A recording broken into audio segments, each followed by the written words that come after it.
नमस्कार, मी अस्मिता.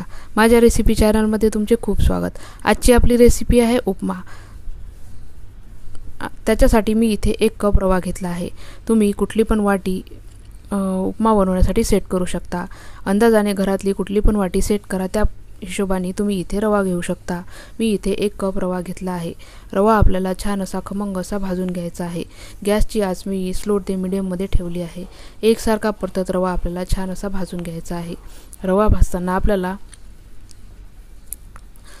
1 ते 2 टीस्पून तूप इथे घालायचे आहे.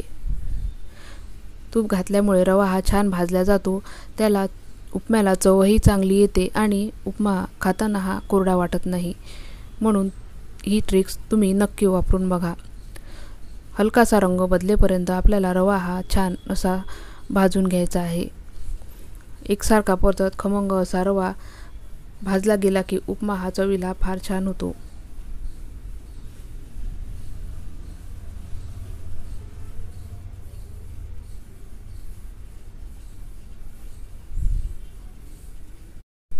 जोपर्यंत रवा भाजून होतो आहे तोपर्यंत आपण व्हेजिटेबल्स कट करून घेऊ शकतो. उपम्यासाठी लागणाऱ्या ज्या पण आपल्याला भाज्या वापरायच्या आहेत त्या आपण इथे कट करून घेऊ शकतो. आणि दुसऱ्या बाजूला गॅसवर आपल्याला इथे पाणी गरम करून घ्यायचे आहे. तुम्ही इथे बघू शकता रवा हा आपला छान खमंग असा भाजून तयार आहे. हलकासा सोनेरी रंग रव्याला आला आहे. रवा हा छानपैकी खमंग असा भाजून तयार आहे. इतक्याच प्रमाणात आपल्याला रवा हा भाजून घ्यायचा आहे. आता तो आपण बाजूला काढून घेऊ. आता रवा बाजूला काढल्यावर तिथे मी 2 टेबलस्पून तेल इथे वापरले आहे.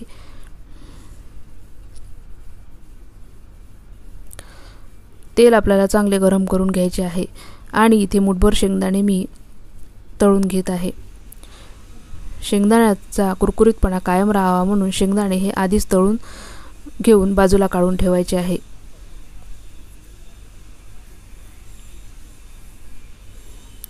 एक ते 1.5 मिनिटात हे शेंगदाणे भाजून कुरकुरीत असे तयार होतात.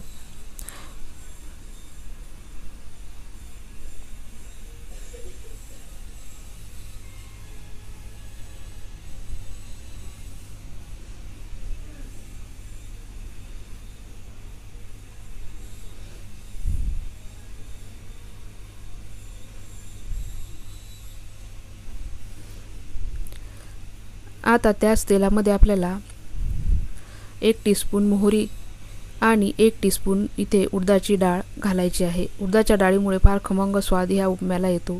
मोहरी आणि उडदाची डाळ ही एकत्रच आपल्याला फोडणीमध्ये घालायची आहे.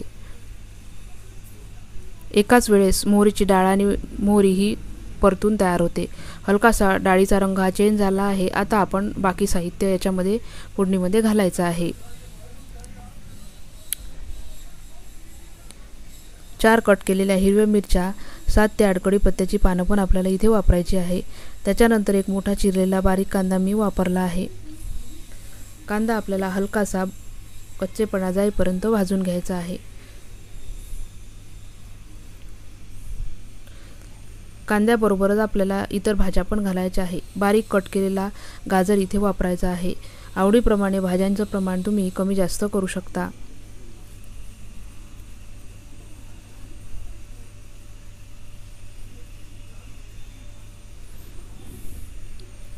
त्याच्यानंतर 1 छोटा आकाराचा टोमॅटो पण मी इथे वापरला आहे.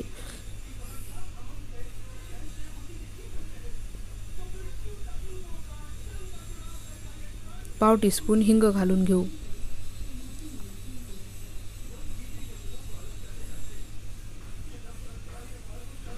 पाव टीस्पून हळद आपल्याला इथे वापरायची आहे. चवीप्रमाणे अर्धा टीस्पून मी इथे लाल तिखट घातला आहे. तुम्ही लाल तिखट स्किपसुद्धा करू शकता, पण चव छान यावी म्हणून अर्धा टीस्पून मी इथे लाल तिखट वापरला आहे. आता भाजून ठेवलेला रवा आपल्याला फोडणीमध्ये चांगला मिक्स करून घ्यायचा आहे. 1-2 मिनिटं रवा चांगला आपण असाच भाजून घेऊ. बाजूला पाणी गरम करत ठेवले आहे.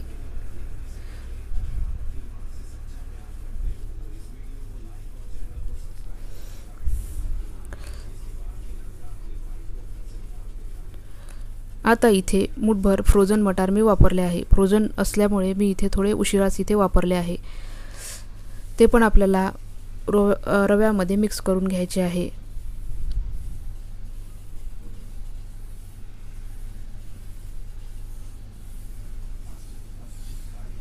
रवा हा चांगला भाजून तयार आहे. चवीप्रमाणे मीठ घालून घेऊ. 1 टीस्पून साखर पण आपल्याला इथे वापरायची आहे.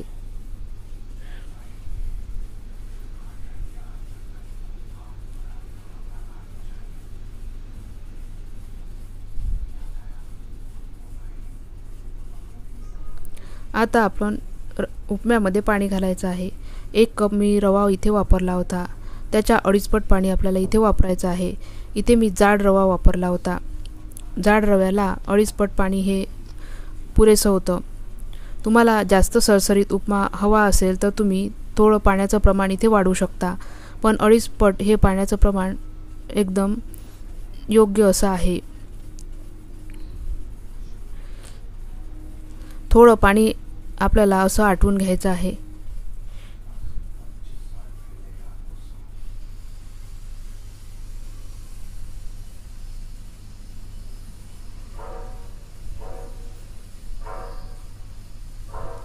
जाड रवा वापरून केलेला उपमा हा छान होतो. तुम्ही नक्की करून बघा.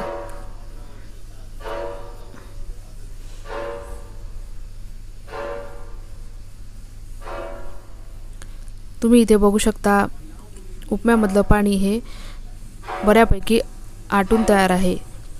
आता आपल्याला झाकण ठेवून 3 मिनिट वाफ काढून घ्यायची आहे. 2 ते 3 मिनिट वाफ काढल्यावर उपमा हा मस्त शिजून तयार झालेला आहे.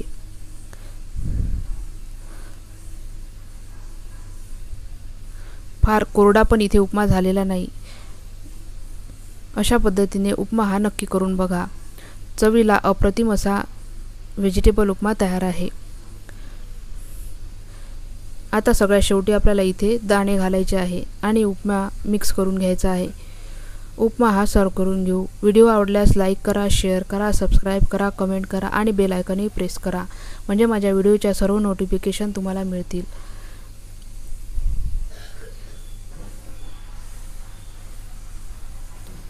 जबरदस्त टेक्स्चरचा असा उपमा तयार झाला आहे.